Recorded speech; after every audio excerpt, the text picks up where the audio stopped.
section 6.4, volumes of revolution, cylindrical shells. So this is a second section on how to calculate volumes of solids that are formed by taking some region and rotating around an axis. Previously we saw disks and washers. This is going to be cylindrical shells. Now I should say this isn't a better method or a worse method. There are two completely great methods. Sometimes this one is easier. Sometimes the previous one is easier. So we present to you two different methods. So what's going on here for cylindrical shells? So the main reason that you'd want to use cylindrical shells is, let's say that right here, here's f of x, and this is the region. This is the region that you want to revolve, but the big twist is that previously, we were kind of thinking of revolving around the x-axis. There was one example at the end when we revolve around the y-axis, and that was a little bit tricky. So now we're going to wonder what happens if, is there a better way, is there a different way that we can calculate out the volume revolution if we're revolving around this vertical axis. So we're going to take this region and we're going to revolve it around this y-axis. And so when we do that, let me just kind of draw a little 3D picture here. So let's see, it is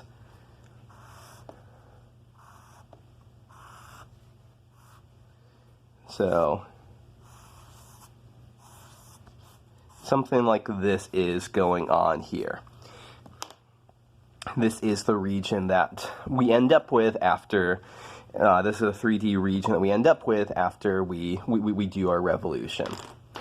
And so the thing that we want to realize is that before we kind of sliced in one way, or maybe we're taking slices here. Now we're going to kind of chisel out parts of the middle. We're going to think about what happens if we take a very small cylindrical shell. And we take a very small cylindrical shell.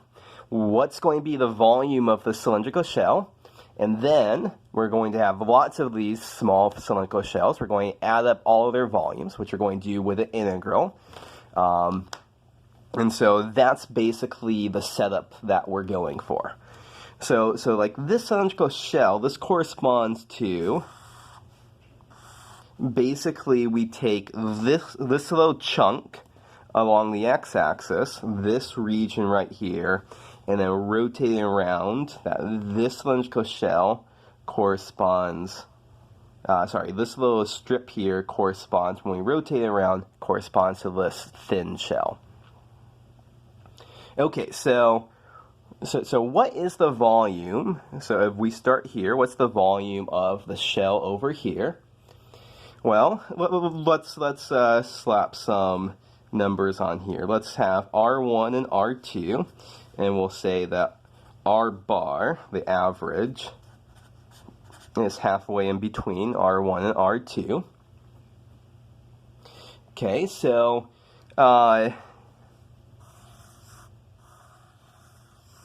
we can, so what I just drew here, it's not very good in terms of being concentric circles, but it'll get the, let me draw that a little bit more carefully. It's hard to get things exactly right when you're using blunt instruments like Sharpies here. So like this is basically a top-down view of our cylindrical shell. We're looking straight down at it. And so here we have R1, and here we have R2. So the area here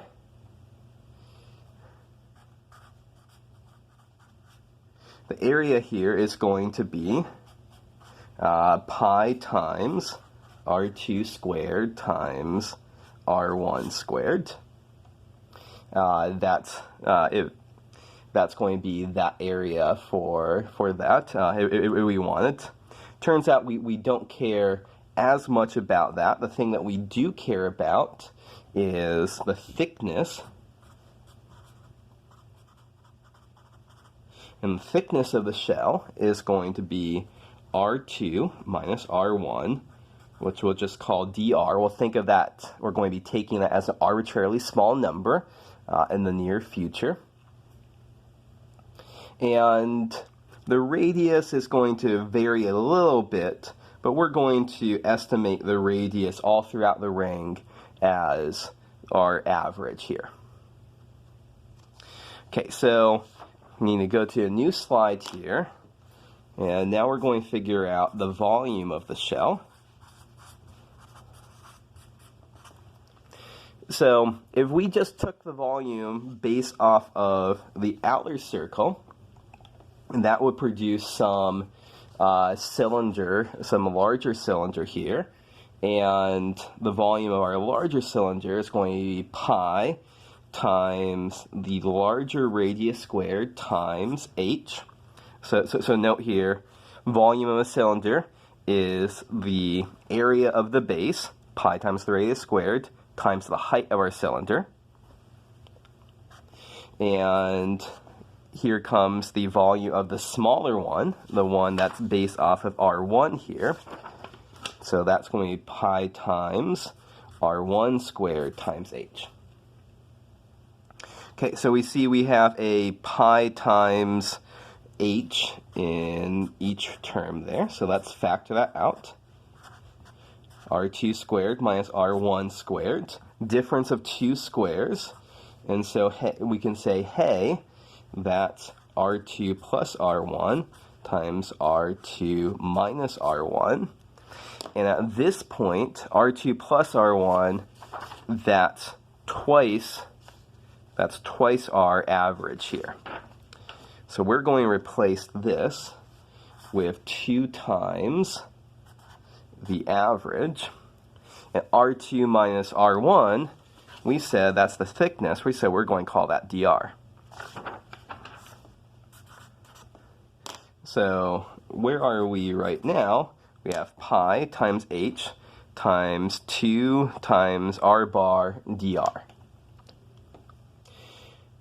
Okay, so at this point then, this is the volume of one small shell, so that's a little chunk, a little dV, a little chunk of the volume. And so when we want to find the overall volume of the solid, we want to add up all of these little chunks here, but adding up really is an integral. So v is the integral of dv, is the integral over some bounds of this right here, 2 pi times h times r bar dr. Okay, so there's a little more that we have to do to finish this off, to put this into the notation we want to do. So first is that we usually do this, so this dr, it could be along the x-axis or the y-axis. We usually do this along the x-axis. So we're going to replace this with x. We're going to place the r bar average here. We're just going to replace that with x as well. So 0 to r, 2 pi times hx dx. Now we can move that 2 pi outside if we wanted to. The last thing to think about is, where did that h come from? We haven't talked about it. It's just been chilling in our formulas here. The h, this is the one place where we're using what this function actually is here. So this h, we're going to usually, not always, but usually say that that's going to be our the f of x. There could be some changes if we're f of y or something like that, but this is our setup. And so putting all the pieces together, here is our formula for the volume of revolution using the shell method. So we have a solid obtained by rotating the region under the graph of y is equal to f of x over the interval from a to b. About the y-axis has volume, so we pull out the 2 pi, the interval that we're integrating over, and you just basically multiply the radius times the height of the shell, so that's x times f of x here. So in the next video, we'll do a simple example of this, and then in future videos, we'll kind of mix things up a little bit and see what twists, see what nuances we can come up with.